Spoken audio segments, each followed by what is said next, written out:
नमस्कार, मैं हूं दीपक चौरसिया। टुनाइट विद दीपक चौरसिया में आपका स्वागत है। प्रधानमंत्री नरेंद्र मोदी को शिरडी आने का न्योता मिला तो शंकराचार्य स्वरूपानंद सरस्वती को फिर से साईं और मोदी पर निशाना साधने का मौका मिल गया। क्या शिरडी जाने से प्रधानमंत्री मोदी मैले हो जाएंगे? आज इसी सवाल पर होगी बड़ी बहस, लेकिन पहले इस वक्त की बड़ी खबरें।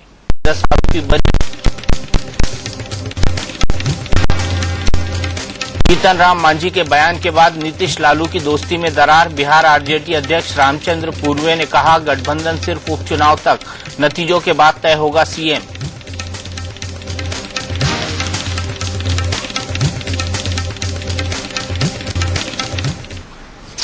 द्वारका पीठ के शंकराचार्य स्वामी स्वरूपानंद सरस्वती को चुनाव से पहले मोदी के लिए लग रहे हर हर मोदी के नारों से दिक्कत थी। फिर चुनाव बाद वो शिरडी के साईं बाबा के खिलाफ आग उगलने लगे। साईं के नाम पर साधुओं के अखाड़ों में मतभेद पैदा कर चुके शंकराचार्य इधर कुछ दिनों से शांत थे, लेकिन शिरडी से शिवसेना के सांसद सदाशिव लोखंडे ने एक साथ मोदी और साईं दोनों का नाम लेकर शंकराचार्य का क्रोध भड़का दिया। लोखंडे ने मोदी को शिरडी आने का न्योता दिया और अब शंकराचार्य कह रहे हैं कि अगर मोदी शिरडी गए तो ये वैसा होगा जैसे कोई हाथी पहले नहाता है और फिर धूल मिट्टी उड़ेलकर खुद को गंदा कर लेता है। शंकराचार्य का ये बयान ही अब बड़ी बहस का मुद्दा बन गया है कि क्या शिरडी जाने से मोदी मैले हो जाएंगे? मोदी के खिलाफ शंकराचार्य ने आखिर क्यों खोला है नया मोर्चा?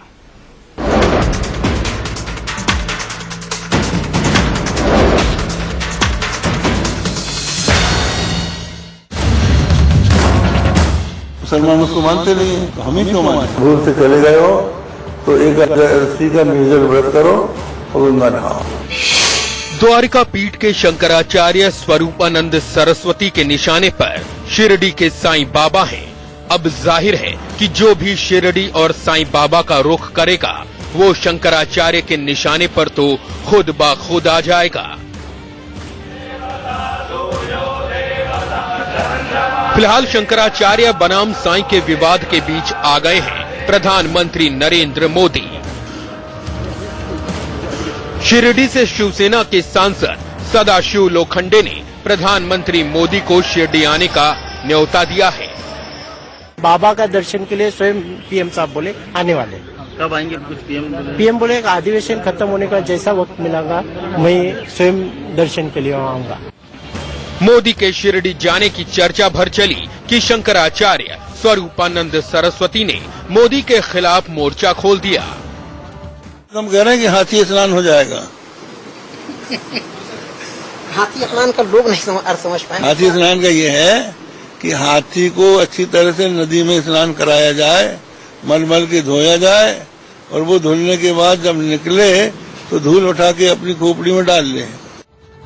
शंकराचार्य स्वरूपानंद सरस्वती पहले ही कह चुके हैं कि किसी भी रूप में साईं की पूजा सनातन धर्म के खिलाफ है और जो साईं की पूजा करेगा वो पाप का भागी होगा। शिरडी के साईं बाबा की जो पूजा कर रहे हैं उनको सदगति नहीं मिलने वाली है। इसीलिए शंकराचार्य अब प्रधानमंत्री मोदी को भी आगाह कर रहे हैं कि वो शिरडी न जाएं तो ही बेहतर होगा। बनारस का भी मुद्दा, जैसे कि कहा जाए तो गंगा की सफाई के लिए जो है नरेंद्र मोदी जी ने एक अलग से मंत्रालय भी गठित कर दिया। उसको लेकर क्या कहेंगे? बहुत अच्छा किया, उनको करना चाहिए, लेकिन जब साईं के चरणों में ही गंगा पवित्र होती है तो वहीं पवित्र कर लो, फिर यहाँ क्या कर रहे हैं? अब बड़ा सवाल ये है कि क्या शिरडी जाने से मोदी मैले हो जाएंगे? अगर शिरडी जाने और साईं की पूजा अर्चना करने से ही किसी को उल्टा फल मिलता तो फिर मोदी का तो बंटा धार हो चुका होता, क्योंकि मोदी तो 15 जून 2008 को ही शिरडी जाकर साईं का दर्शन कर चुके हैं। वैसे सच्चाई ये भी है कि शंकराचार्य स्वरूपानंद सरस्वती साईं से पहले से ही मोदी से चिढ़े हुए हैं। लोकसभा चुनाव के दौरान शंकराचार्य को हर हर मोदी नारे पर घोर आपत्ति थी और मोदी के पीएम बनने का सवाल पूछने पर वो मीडिया पर ही भड़क उठे थे। स्वामी जी, अगर नरेंद्र मोदी देश के प्रधानमंत्री बनते तो फिलहाल शंकराचार्य ने ठान लिया है कि वो शिरडी साईं की पूजा बंद करा के ही मानेंगे। इसके लिए उन्होंने छत्तीसगढ़ के कवर्धा में धर्म संसद भी बुला ली है। हाथी को अच्छी तरह से नदी में स्नान कराया जाए, मलमल के धोया जाए। कवर्धा छत्तीसगढ़ में कमलेश के साथ ब्यूरो रिपोर्ट, इंडिया न्यूज। और वो धुलने के बाद जब निकले तो धूल उठा के अपनी खोपड़ी में डाल ले।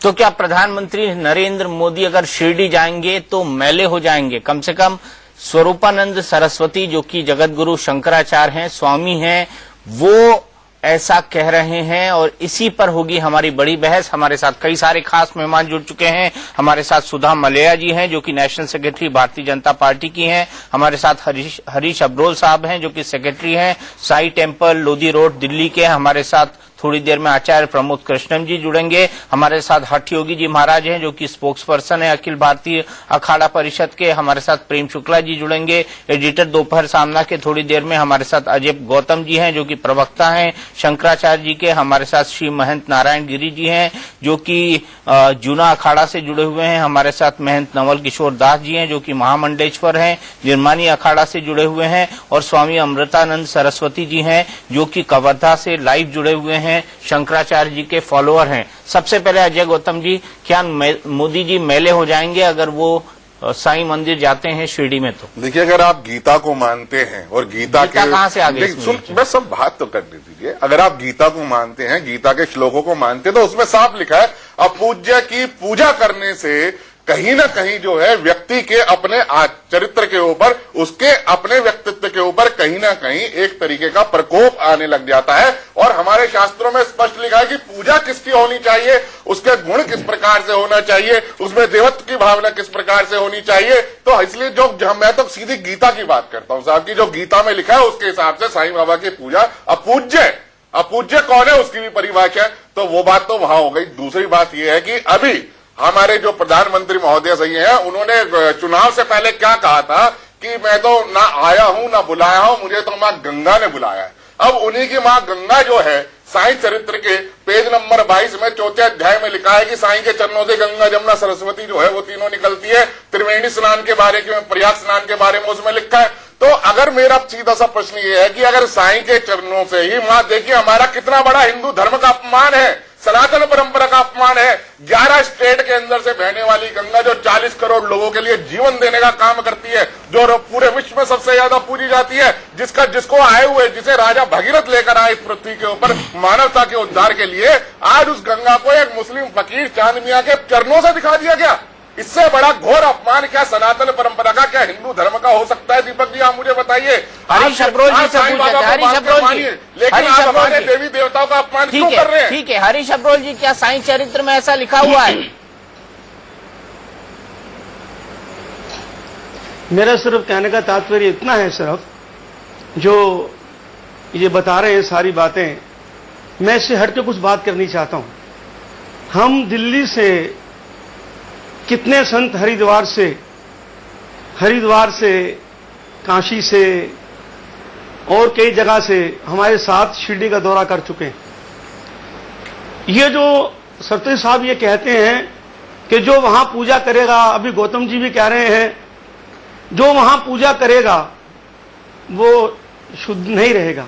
सिर्फ ये कहना चाहता हूं, आज सरस्वती शंकराचार्य जी को ये कहना चाहिए कि जितने धर्माचार्य, बाबा हठ योगी जी, आचार्य प्रमोद कृष्णम जी और कई भी विद्वान और ऋषि मुनि वहां शिरडी गए हैं, उन्होंने खुद जाके वहां देखा कि कौन सी पद्धति से वहां का चलन हो रहा है, किस पद्धति से वहां पूजा अर्चना की जाती है।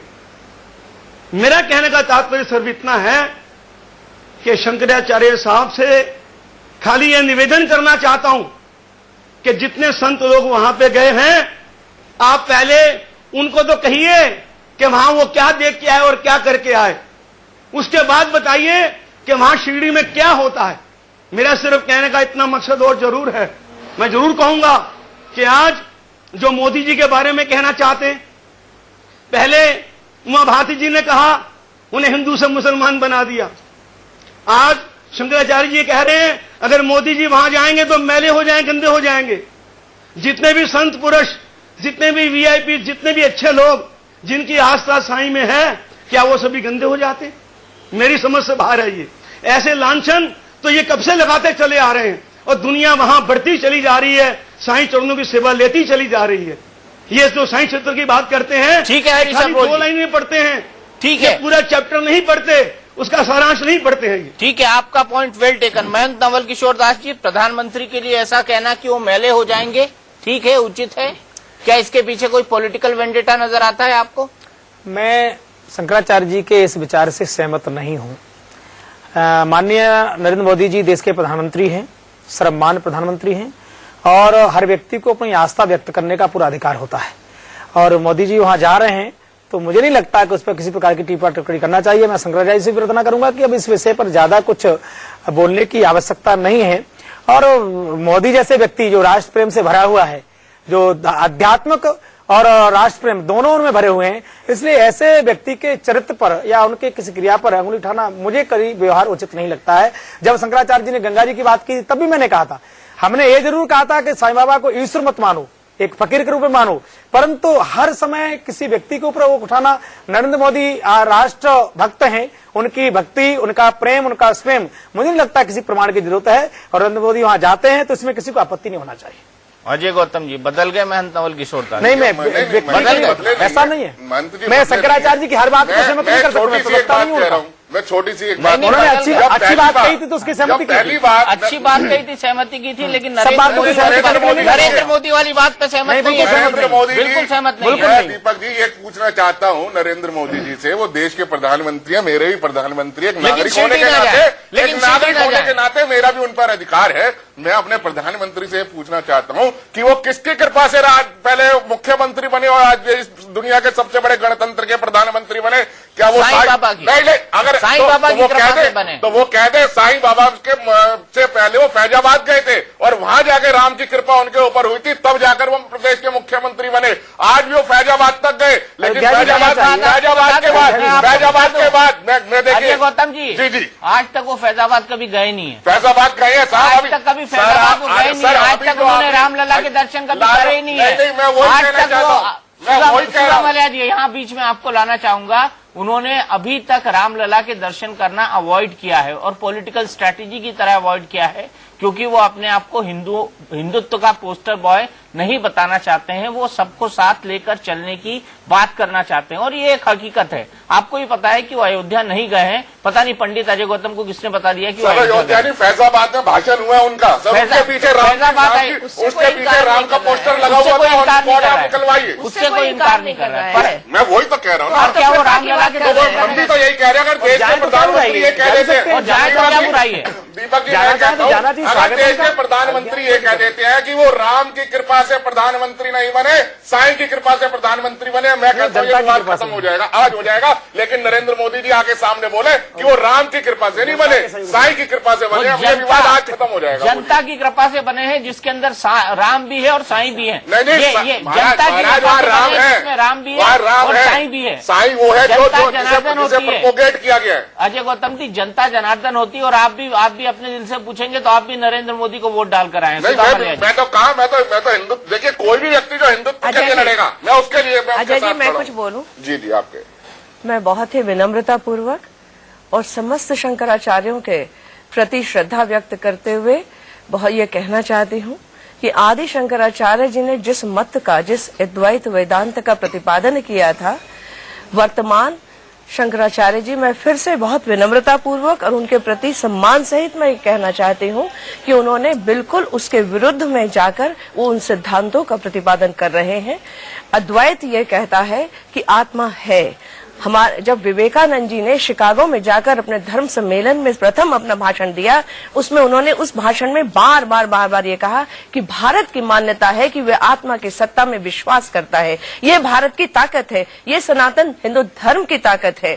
हम उसी ताकत को, उसी आत्मा की सर्व मान्यता को समाप्त किए देना चाहते हैं इस प्रकार की बेकार के राजनीतिक पॉलिटिकल वेंडेटा के तहत। ये बहुत ही अनुचित है, ये एक मिथ्या दृष्टि है। मुझे बोलने दे, मैं जवाब बोले। जब वैमनस्य बढ़ाने की बात है, सांप्रदायिकता बढ़ाने की बात है, मैं ये कहना चाहती हूँ, हम तो इस बात में विश्वास करते हैं कि आत्मा तो इन सब से परे है। हम अगर आत्मा बार बार शरीर बदलता है, बार बार कोई शरीर धारण करता है, तो कितने जन्मों में कौन कौन से धर्मों में गया, कौन कौन से जीवों में, योनि में गया, हमें पता नहीं। या तो हम ये कहते हैं कि हम आत्मा की सत्ता में, और हम गीता के सिद्धांत को या शंकराचार्य जी के सिद्धांत को नहीं मानते कि आत्मा में कहते हैं। हम किस बात की बात कर रहे हैं कि वो कह दें इसकी कृपा, इसकी कृपा, किस बात की? आप पूरे हिंदू, सनातन हिंदू धर्म की जो मान्यता है, जो भारतीय संस्कृति की पहचान है कि ईश्वर एक है और सारे रास्ते उसी तरफ जाते हैं। जब हम किसी भी रास्ते से उसे मानो, मैं अगर दुर्गा जी को उपासक हूँ, पहचान है कि ईश्वर एक है और सारे रास्ते उसी तरफ जाते हैं। जब हम किसी भी रास्ते से उसे मानो, मैं अगर दुर्गा जी को उपासक हूँ, मैं अगर महावीर भगवान तीर्थंकर की उपासक हूँ, दिगंबर जैन होने के नाते, मैं अगर कोई किसी के भी नाते किसी भी रास्ते से जाओ, सब उसी रास्ते पर पहुंचते हैं। यही भारतीय सनातन धर्म की पहचान है, यही भारत की पहचान है। इसको अगर किसी चीज के भी नाते, किसी भी दृष्टि से इसको वो किया जा रहा है, और हिंदू, वास्तविक हिंदू वह है जो इस धर्म को, इस सिद्धांत का प्रतिपादन करता है, उसकी प्रतिष्ठा करता है। आप कह रहे हैं कि किसकी कृपा से, ये इनकी कृपा से, उसकी, अरे उस ऊपर वाले की कृपा से, उस निराकार, निर्गुण, सत्ता, निराकार अद्वैत को जानिए। तो भाई एक मिनट, आप अगर आपका प्रवचन खत्म हो गया हो तो मैं नहीं, प्रवचन देने का अधिकार तो साधु संतों को है, लेकिन श्रावकों को और उनके भक्तों को, शिष्यों को भी कुछ ज्ञान अर्जित करने का अधिकार है। हम भी अपने सतगुरुओं से कुछ ज्ञान पाते हैं, हमारे भी सतगुरु हम लोगों को कुछ दिशा निर्देशन और मार्गदर्शन करते हैं। कोई धर्म, भारत की इस भूमि पे उपजा हुआ कोई भी धर्म किसी दूसरे धर्म को और किसी की आस्था को भंग करने की इजाजत नहीं देता। वो ये कहता है, गीता में भगवान श्री कृष्ण साफ साफ कहते हैं, क्योंकि आपने कहा है, उन्होंने कहा है कि किसी का कोई भी आस्था से कुछ को पूछ रहा है, हम एक भगवान में पत्थर में प्राण प्रतिष्ठा करते हैं, तब हम उससे पूछते हैं, तब हम वहां क्या देखते हैं? हम आंखें बंद करके हम उसी को अपने आप में, उसी स्वरूप की खोज करते हैं। हम अंतर में अपने उसको आत्मा को खोजने की कोशिश करते हैं। आप पूरे सिद्धांतों को ही एक तरफ किए दे रहे हैं। ये स्वरूपानंद जी के सम्मान से मैं कहना चाहती हूँ, क्योंकि उस पीठ पर बैठे हैं, लेकिन जिस तरीके की उनकी भाषा है, जिस तरीके के उनके संदेश है, जिस तरीके के उनके प्रवचन है और मार्ग निर्देश है, जिस तरीके से मखौल उड़ाते हुए वे बोल रहे हैं, मुझे नहीं लगता कि कोई धार्मिक और आध्यात्मिक व्यक्ति, धार्मिक तो बोल सकता है, लेकिन कोई आध्यात्मिक व्यक्ति इस प्रकार की भाषा का प्रयोग कर सकता है। स्वरूपानंद जी पहले भी कांग्रेस के पक्ष में बोलते रहे हैं। मैं ये बात कहना चाहती हूँ कि आज कांग्रेस का कोई व्यक्ति क्यों नहीं बोल रहा है? ये किस प्रकार का सांप्रदायिक विद्वेष देश में फैलाया जा रहा है और कितने करोड़ों लोगों की भावनाओं को आहत किया जा रहा है। इससे हिंदू धर्म पर कोई फर्क नहीं पड़ता। वो शिरडी को माने हिंदू, अनेक हिंदू जाकर मजारों पर चादर चढ़ाते, उससे उनकी आस्था में कोई कमी नहीं आती।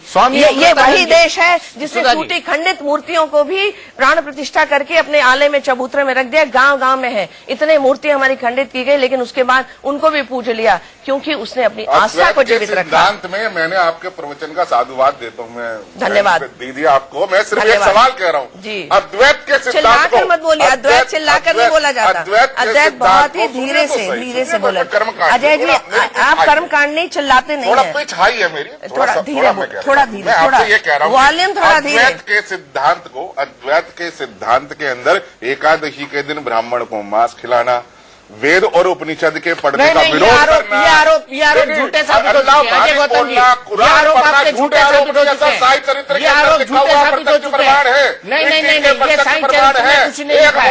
ये आरोप आपके झूठे साबित हो चुके हैं। अजय गौतम जी, ये आरोप आपके झूठे साबित हो चुके हैं। ये आरोप आपके झूठे साबित हो चुके हैं। और अजय गौतम जी, मुझे ऐसा लगता है कि एक पॉलिटिकल एजेंडा है कि अगर धार्मिक एजेंडा है, ये दीपक जी, मुझे ऐसा लगता है कि एक ऐसा एजेंडा है कि उनको लगता है कि क्योंकि मोदी जी इतने उससे जीत कर आए हैं तो उनके हिंदुत्व की छवि को हानि पहुंचाई जाए। कौन हमने जिताया मोदी को? मोदी जी अकेले नहीं जीत कर आए, मोदी के साथ हम लोगों ने, सबने जिताया, पूरे देश ने जिताया, देश की मेहनत ने जिताया, मोदी की मेहनत ने जिताया। अगर हिंदुत्व के पोस्टर बाय नहीं होते, आप मुझे बताइए, मैं आपसे सवाल करता हूँ, अगर उन्होंने टोपी पहन ली होती तो क्या वो जीत गए होते? अगर जब वो बोलते थे कि ये जो कैंप लगे हुए हैं, हम 5 हमारे 25 की मशीन है, तो क्या वो जीत गए होते? आप मुझे बताइए, अगर वो हिंदुत्व की बात नहीं कर रहे होते तो क्या वो जीत गए होते? अच्छा, सुधा जी, मैं एक सवाल पूछता हूँ, आप शंकराचार्य के प्रवक्ता हैं? जी, बिल्कुल है ना? जी। तब शंकराचार्य ने, जरा वो तस्वीर दिखाना, मोदी को प्रधानमंत्री बनाने की जब बात हुई थी, वो सवाल उनसे पूछा गया था, तो शंकराचार्य ने थप्पड़ क्यों मारा था पत्रकार? वो पत्रकार उनके मुंह में मुंह दे के बात कर रहा था, अपने से दूर करने के लिए कहा था। 94 वर्ष के वृद्ध व्यक्ति हैं आप, उनके साथ में अगर कोई भी शंकराचार्य जी से बात करने का, खड़े होने का एक प्रोटोकॉल है। अगर मैं भी आपके बिल्कुल कान में मुंह में मुंह डाल के बात करूंगा तो आप भी मुझे चिल्ला के बात कर, प्रोटोकॉल निभाने के लिए, सुनिए अजय गौतम जी, प्रोटोकॉल निभाने के लिए 25 लोग होते हैं ना, वो प्रोटोकॉल मनवाते हैं। अगर उसके लिए स्वास्थ्य के कारण, उसके लिए वो झापड़ मारेंगे। मैं क्या कह रहा हूँ, उसके लिए वो थप्पड़ मारेंगे। अगर किसी को यूं हटा दिया तो उसके लिए वो थप्पड़ मारेंगे। थप्पड़ नहीं, उसको हटाया। अगर देवरिया बाबा जो थे वो किसी के सर पे पैर रख के आशीर्वाद देते थे, तो इसका मतलब उन्होंने उसके सर पे पैर मार दिया। मतलब जगत गुरु शंकराचार्य को ये करना शोभा देता है? शोभा नहीं, उन्होंने उसको हटाया। जगत गुरु शंकराचार्य को कहा कि आप दूर से बात करिए। जगत गुरु शंकराचार्य को भला नहीं कर रहे इस प्रकार से जोर से बोलकर। नहीं, जोर की और उसकी बात। मैं सीधे स्वामी अमृतानंद सरस्वती के पास चलता हूँ। स्वामी अमृतानंद सरस्वती, जिस अंदाज में स्वामी स्वरूपानंद ने बात करी, स्वामी स्वरूपानंद सरस्वती जी ने प्रधानमंत्री के हाथी स्नान की जिस अंदाज में बात करी है, जिस अंदाज में मखौल उड़ाया है, क्या एक शंकराचार्य को ये शोभा देता है? हरगिज नहीं देता है, बिल्कुल नहीं देता है। गंगा का अपमान कराना शोभा देता है? गंगा का कोई अपमान नहीं होता है। गंगा को गंगा एक भावना है, वो शोभा देता है। गौतम जी, आपके इन कर्म कांडों में शंकराचार्य जी के प्रतिनिधि हैं। अरे भैया हमको बात करने दो। ये आपके प्रवक्ता हैं जो चिल्ला रहे हैं। नहीं महाराज जी, बोलिए, स्वागत है आपका। हम बोल रहे हैं, पहले शांत से थोड़ा समझ लीजिए। धर्म के बारे में समझने के लिए थोड़ा कुछ ज्ञान चाहिए। जो अद्वैत की बात कर रही है वो एक माता जी, वो भावना की बात कर रहे हैं अथवा व्यवहार की बात कर रहे हैं? व्यवहार का लक्षण अलग बताया है अद्वैत में, जिसमें भावना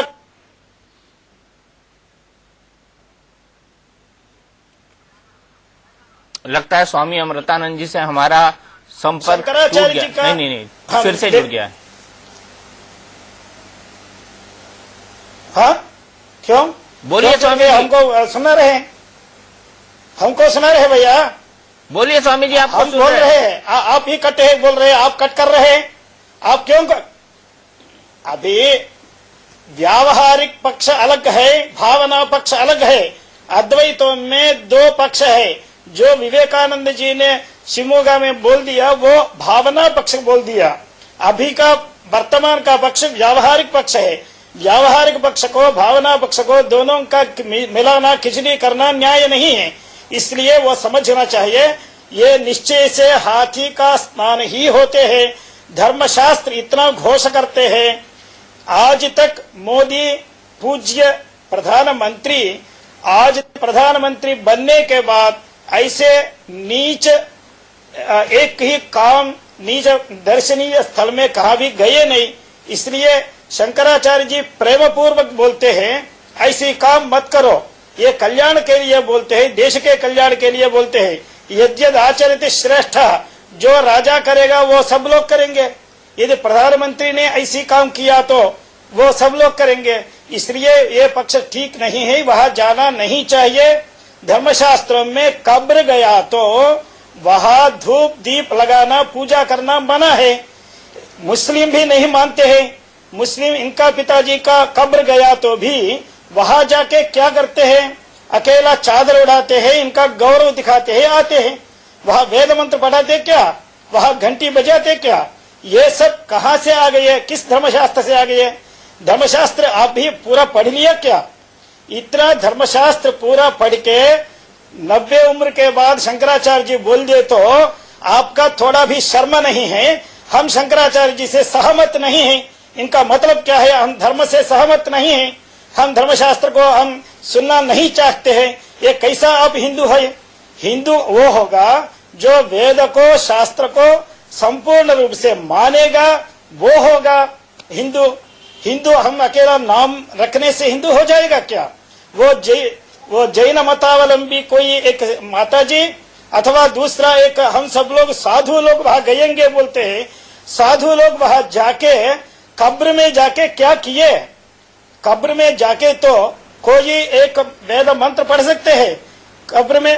कब्र में जाके कोई एक आदमी अच्छी काम कर सकते हैं क्या? ये स्वामी अमृतानंद जी हठयोगी महाराज जी, स्वामी अमृतानंद जी हठयोगी महाराज जी होकर आए हैं शिरडी, उनसे पूछ लेते हैं, हठयोगी महाराज जी आपने क्या किया था? कब्र में जाके श्लोक पढ़े थे, घंटी बजाई थी, पूजा अर्चना की थी, आपने क्या क्या किया था शिरडी जाकर? जरा बताइए विस्तार से। देखिए दीपक जी, आप ये कसूर इन लोगों का नहीं है। ये कसूर क्योंकि इनकी जो आदि परंपरा है ना, उसमें जब शूद्र और स्त्री को अगर वेद का वचन सुन ले तो शीशा घोल के उसके कानों में डाल देना चाहिए, इस तरह के वाक्य आए थे। तो ये जो इस तरह की भावना समाज में फैला रहे हैं और जिस तरह से ये कह रहे हैं, बार बार उदाहरण दे रहे हैं कि हाथी को नहलाने के बाद वो अपना कीचड़ उछालता है, तो जो कीचड़ उछालने वाले को हमेशा कीचड़ ही दिखता है। देखिए हमारे भक्त लोग जब हाथी चलता है तो हाथी ये ढूंढता है कि मेरे प्रभु राम, मेरे प्रभु कृष्ण, मेरे अवतारी प्रभु, मेरे भक्त प्रभु इस भारत भूमि में कहां कहां घूमे हुए हैं। मैं उन चरणों को ढूंढ रहा हूं कि जहां जहां उनके चरण पड़े हुए हैं वो रज अगर उस परमात्मा की मैं के ऊपर उछाल के मैं सिर पे उठा लूंगा तो मैं धन्य हो जाऊंगा। तो ये कीचड़ उछालने वाले को कीचड़ दिखता है क्योंकि इन्होंने आज तक नारी और पुरुषों का सम्मान नहीं किया। मुझे बोलने दीजिए, आप बोल रहे थे, मैं बोला नहीं था। मुझे बोलने दीजिए, आप मुझे सुनने की कैपेसिटी रखिए। देखिए बीच में नहीं बोलिए, जब आप बोले मैं चुपचाप सुनता रहा कि नहीं सुनता रहा। आप इस तरह की बात नहीं करिए, आप समाज को गुमराह होने की बात नहीं करिए। आप गुमराह करेंगे तो वो गुमराह होने देंगे। लेकिन मोदी प्रधानमंत्री बने तो आप लोगों को जैसे कि वो जैसे नहीं बने। मोदी ने जगन्नाथ मंदिर में रहे हैं, मोदी जिनके माताजी गुरु रहे केदारनाथ में रहे हैं, और मोदी उन संप्रदाय में रहे हैं कि जात पात पूछे ना कहो, हरि को भजे तो हरि को है। और एक राजधर्म है, सुन लो, राजधर्म है हिंदू हिंदू, मुसलमान मुसलमान, ईसाई ईसाई, सिख सिख, जैन जैन नहीं होता है। राजधर्म जो राजा होता है, जो इस देश का गर्व रखता है, इस देश के ऊपर प्रतिष्ठा की सीढ़ी पे बैठा हुआ, वो उस व्यक्ति को हर धर्म का, हर धर्म क्षेत्र का, हर पवित्र तीर्थ का, हर लोगों का सम्मान करना चाहिए। ये एक राजा का कर्तव्य रहता है और एक पवित्र नहीं भैया, ये सुनो पहले, इस तरह की बात करते हैं, आप लोग जिस तरह की विडंबना कर रहे हैं, अरे वहाँ कब्र का, वहाँ तो समाधि है। आप लोग तो, अरे सुनिए, आप कर रहे भैया, मैं जब आप कर रहे, मैं नहीं बोला था ना, सुनिए पहले, आप सुनिए, आप सुनिए। और आप लोग जिस तरह के अद्वैत की बात कर रहे हैं ना, मैं अद्वैत का समय नहीं है, नहीं तो अद्वैत वाले को क्या करना चाहिए ये भी मैं अच्छी तरह जानता हूँ। अद्वैती किसे कहते हैं ये भी मेरी अच्छी तरह जानता हूँ। तो आपसे भी ज्यादा कोई जानता होगा। आप सारे लोग हैं जो जानते हैं। मुताबिक में क्या, अरे आप लोग तो समाज को तोड़ने की बात कर रहे हैं। जो आप जोड़ रहे हो, 25 करोड़ की जनता से जीत के व्यक्ति आया उसके ऊपर उंगली उठा रहे हैं। आप लोग कीचड़ उछालने की बात कर रहे हैं, सर्व की बात है, आप लोगों के बात करना कहा, आप लोग अगर हिंदुत्व का मुद्दा ना होता, अगर नरेंद्र मोदी ने, अगर नरेंद्र मोदी साहब ने का मुद्दा था कि विकास का मुद्दा था। मुझे प्रधानमंत्री अपने भाग्य से आया, आप लोग सबका साथ सबका विकास, मोदी जी का सूत्र था कि सबका साथ सबका विकास, सबका विकास। और विशेष रूप से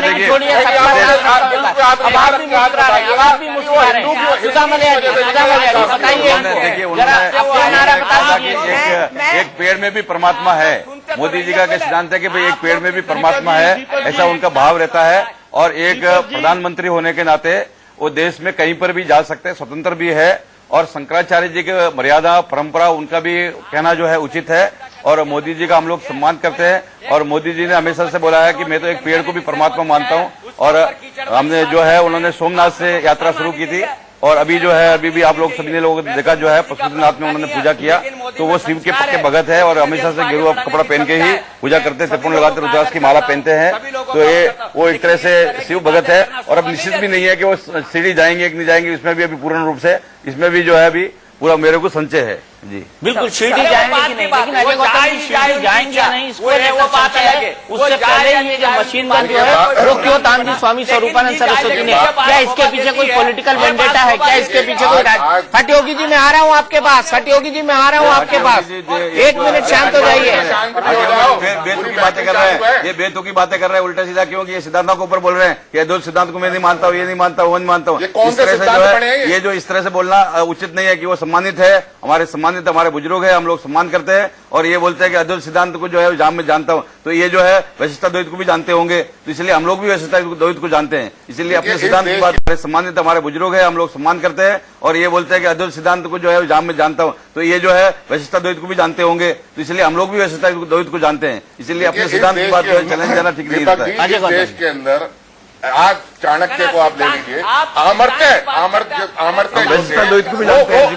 हमेशा राजधर्म के ऊपर जो है ना, हमेशा राजधर्म के ऊपर धर्म की सत्ता हमेशा रही है। और इतिहास को उठा के देख लीजिए, आज अगर धर्म सम्राट जगतगुरु शंकराचार्य जी ने उनके लिए ये कहा है, तो उन्होंने अपने कर्तव्य का वहन किया कि वो धर्म सम्राट है, हमारी 2 पीठ के शंकराचार्य हैं। तो उन्होंने देश के राजा को, प्रधानमंत्री नरेंद्र मोदी को ये कहा है कि देखिए आप धर्म के मार्ग से भटकिएगा मत।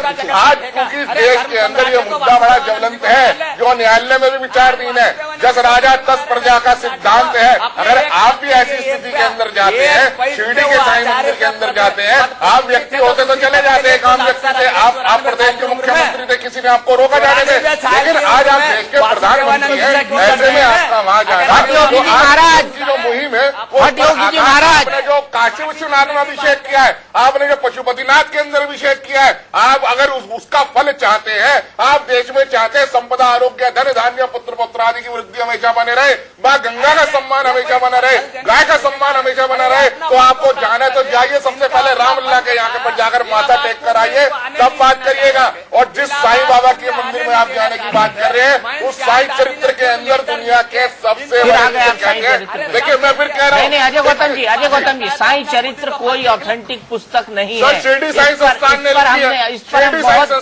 पर हम बहुत बहस कर चुके हैं, लेकिन मेरा सवाल आपसे फिर ये है, आप मानते हैं हमारा देश धर्मनिरपेक्ष देश है? नहीं सर, हमारा देश धर्मनिरपेक्ष नहीं है। मैं नहीं, उसका कारण मैं बताता हूँ। आप नहीं मानते? अगर धर्मनिरपेक्ष होता सर, धर्मनिरपेक्ष होता, मैं आपकी बात का जवाब दे रहा हूँ सर, ऑन रिकॉर्ड दे रहा हूँ। अगर धर्मनिरपेक्ष होता तो हिंदू मैरिज एक्ट और मुस्लिम पर्सनल लॉ क्यों बनता है? इस बात का जवाब दीपक जी आप देश को दीजिए, बोलिए। अगर ये देश सेक्युलर है, ये देश सेक्युलर है, तो आप जवाब दीजिए। महंत नवल किशोर दास जी, मैं विनम्रता से निवेदन करना चाहता हूँ। एक तो आप ये बात सुनिए, धर्मनिरपेक्ष हमारा इंडिया कभी भी नहीं है। स्वयंसेवक हैं, धर्मनिरपेक्ष हमारे यहाँ राष्ट्र धर्म ही सर्वोपरि माना जाता है। जहाँ तक देश के संविधान में है, ये हम स्वीकार करते हैं कि प्रजातंत्र के बाद भी यहाँ कई विसंगतियां भी दिखाई देती हैं। जैसा भी अजय जी ने कहा कि जैसे एक्ट की बात है, मैरिज एक्ट की बात है, कहीं कहीं संशोधन जरूर होना चाहिए। फिर भी हम स्वतंत्र भारत में रहते हुए संविधान के प्रति पूरी आस्था रखते हैं। और मैं केवल एक ही प्रार्थना करना चाहता हूं विनम्रता से कि वो प्रधानमंत्री के रूप में आज हैं, और मैं स्पष्ट कह रहा हूं, मोदी जी जिस परंपरा से हैं, वो एक स्वयंसेवक हैं, और हमारे यहाँ कहीं भी खंड की बात नहीं की जाती। हम भारत माता को माँ के रूप में देखते हैं, कड़ में परमात्मा का दर्शन भी करते हैं। इसलिए वो जाना चाहते हैं, जरूर जाएं, कोई उस पर आपत्ति नहीं होना चाहिए, क्योंकि हमें उत्थान की ओर चलना है। उनको एक प्रधानमंत्री के रूप में देश का विकास करें। और ये निश्चित रूप से कि मैं यहाँ बिल्कुल आपके चैनल के माध्यम से कहना चाहता हूँ कि मोदी जी ऐसा कोई कदम कभी नहीं उठा सकते राष्ट्र को जो कई क्षति पहुंचाए, किसी की आघात पहुंचाए, ये कभी नहीं कर सकते, कभी सोच ही नहीं सकते। जिस परंपरा से वो आते हैं, हमारे यहाँ प्रेम शुक्ला जी मेरे साथ जुड़ गए। प्रेम शुक्ला जी, यहाँ बड़ा सवाल ये है कि जगत गुरु शंकराचार्य ने कहा है कि मोदी अगर आते हैं तो ये हाथी स्नान की तरह होगा, मैले हो जाएंगे शिरडी आने के बाद। क्या आपको लगता है शिरडी आने के बाद भी कोई मेला हो सकता है साईं की शरण में जाने के बाद?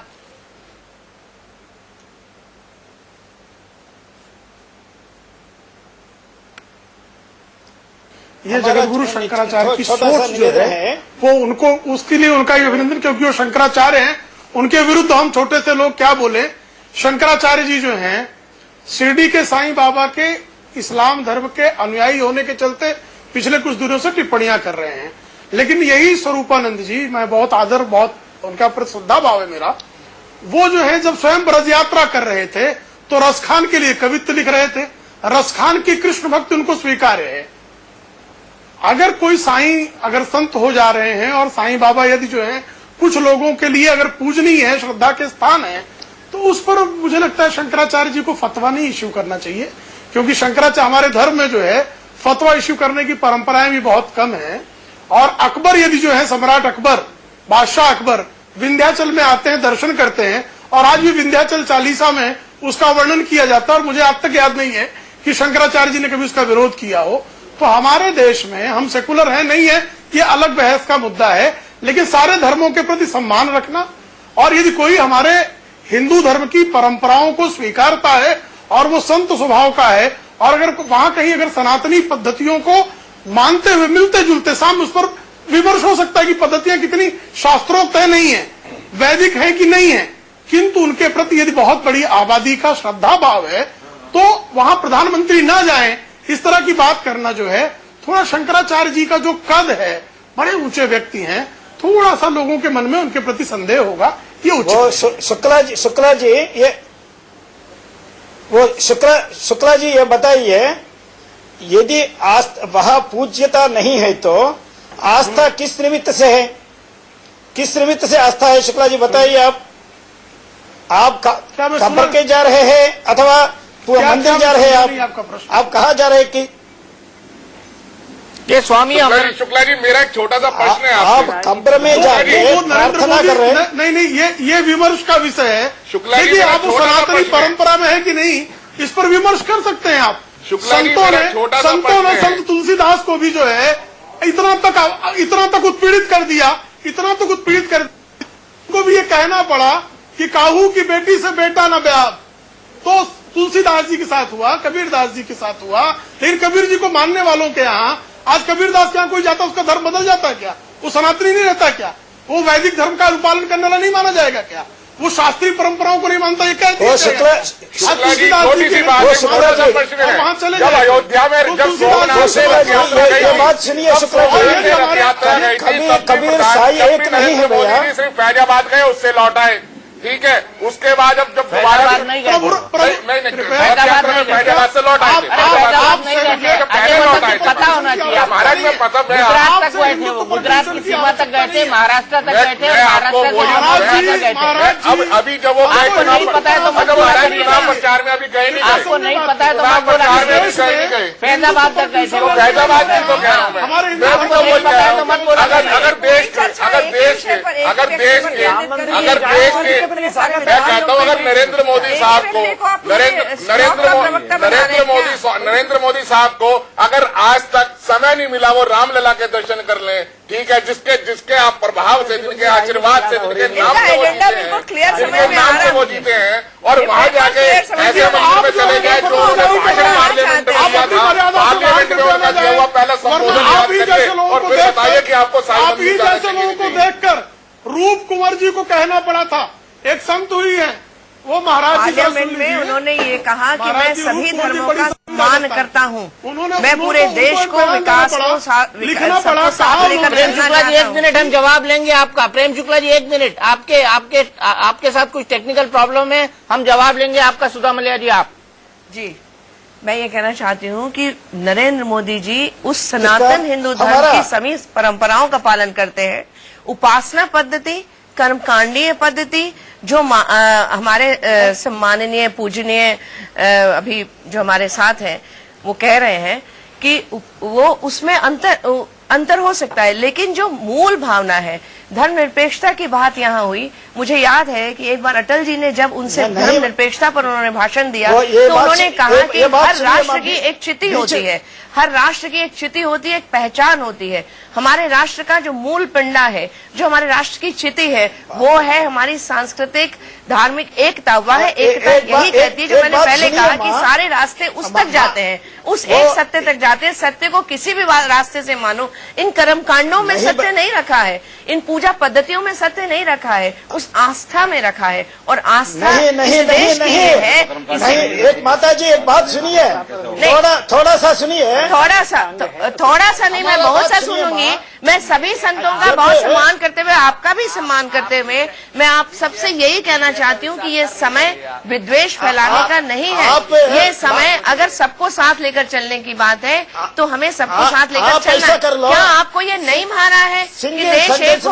आज कोई कांग्रेस का व्यक्ति क्यों नहीं बोल रहा है शंकराचार्य जी के इन भाषणों के खिलाफ? यही तो बात आप कर रहे हैं। आप क्या कर रहे हैं? अजय गौतम जी, आप जब बोलते हैं तो मैं नहीं बोली, शांति से बैठ। आप जरा एक मिनट चुप, एक मिनट। मैं ये कह रहा हूँ इसमें राजनीति क्यों ला रहे हैं? आप राजनीति क्यों ला रहे थे? आप लाए, आप कांग्रेस बीजेपी की बात let me speak and complete. English में बोलने से कोई बात ज्यादा प्रभावी नहीं हो जाती थी, हिंदी में भी वही वजह जी। मैं बहुत अच्छी शुद्ध हिंदी बोल सकती हूँ, मैं हिंदी पत्रिका की वास्तव बात यह है, मैं आपको ये बताना चाहती हूँ, बार बार आप जो ये बार बार कहना चाहते हैं, क्या आशय है इस अर्थ का कि रामलला के दर्शन करने नहीं गए, अयोध्या तक नहीं गए, अभी गए तो नहीं गए? क्या कहना क्या चाहते हैं? क्या संदेश देना चाहते हैं? किसको देना चाहते हैं? किस ऑडियंस के लिए आप एड्रेस कर रहे हैं? किसको आप फैलाना चाह रहे हैं? स्वरूपानंद जी माने हुए कांग्रेस के वो है समर्थक, ये इसमें कोई दो राय नहीं है। साहब इस बात पर राजनीति का मंच नहीं है, ये राजनीति का मंच आप बना रहे हैं। धर्म का विषय है, धर्म प्रधानमंत्री बनाने के बाद से वो इतना बौखला गए। शंकराचार्य जी का अधिकार है धर्म की विसंगतियों को दूर करने का। धर्म की विसंगति दूर की उन्होंने निर्वाह कर रहे हैं। क्यों उन्होंने नरेंद्र मोदी के, जब उन्होंने पूछा पत्रकार ने, क्यों उन्होंने उसे हटा दिया? चलिए ऐसा ही हटाए, आपसे नहीं पूछेंगे। रिपोर्टर को पूछे तरक्की हो गया, अरे मैं पूछ रही हूँ जैसे देवरा बाबा सर पे पैर रख के आशीर्वाद देते थे। अच्छा अजय गौतम जी मेरे दो सवाल है। सुधा जी अगर आपकी अनुमति हो तो मैं इनसे दो सवाल पूछ लूं। इन्हीं से पूछेंगे सारे सवाल। नहीं के दे तो रहे जब से इनसे पूछना पड़ता है क्योंकि वरना इतना चिल्लाते हैं कि डिबेट को पूरा डिरेल कर देते हैं। 15 भैया हमसे पूछ लो, हम बताते हैं। भैया आपसे भी पूछ लेता हूँ, आपसे भी पूछ लेता हूँ। प्रेम शुक्ला जी मैं 1 मिनट आपके पास आ रहा हूँ। 15 जून 2008 को मोदी जो शिरडी गए थे, उनको पुण्य लगना नहीं चाहिए था, उनको तो पाप लगना चाहिए था क्योंकि उन्होंने वहाँ पूजा आरती की। लगना चाहिए था ना?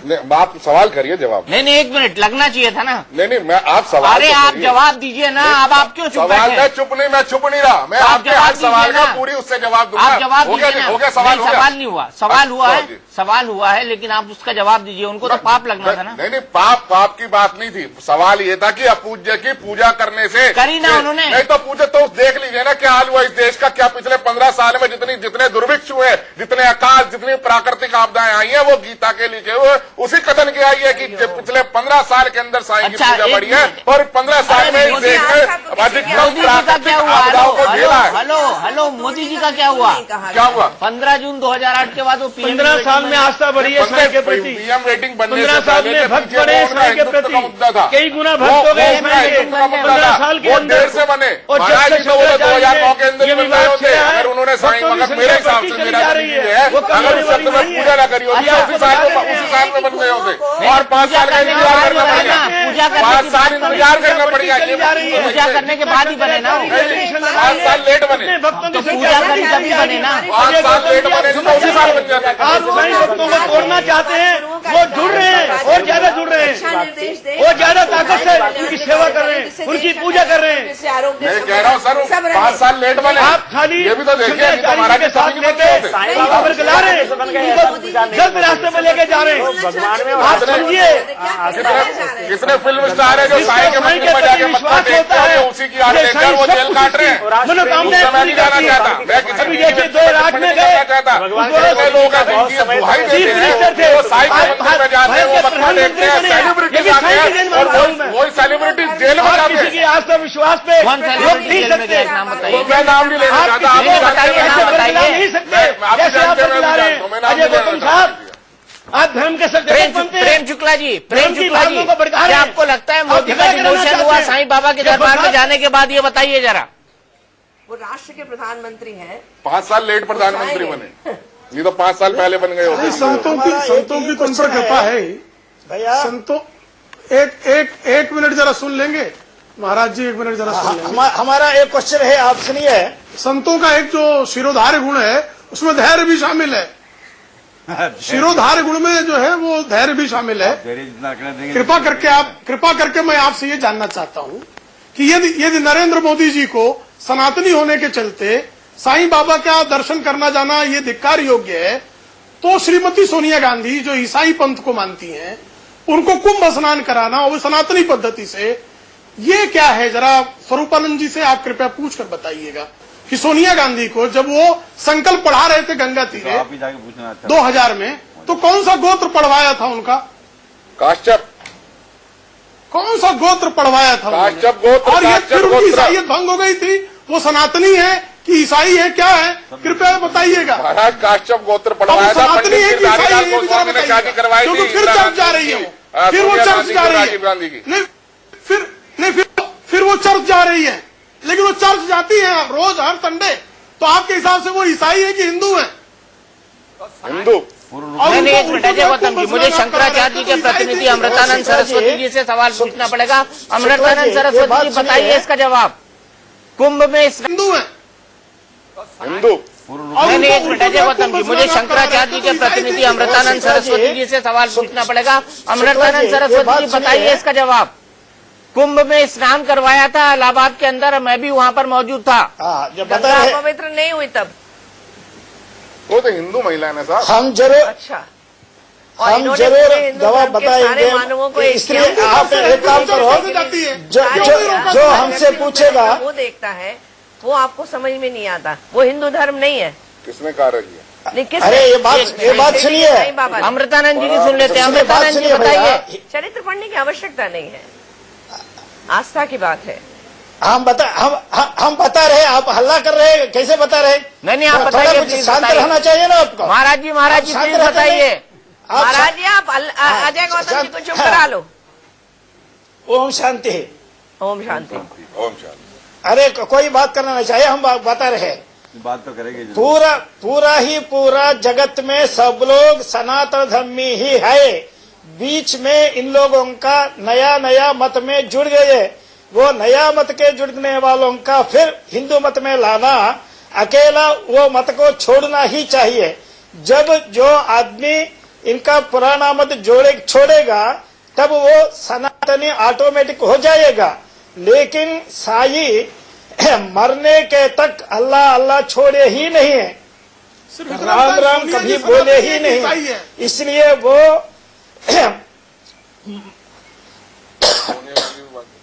मरने के तक साई ही था, इसलिए वो कब्र ही है, वो समाधि नहीं है, वो पूज्य स्थान नहीं है। हम लोग समझ रहे हैं।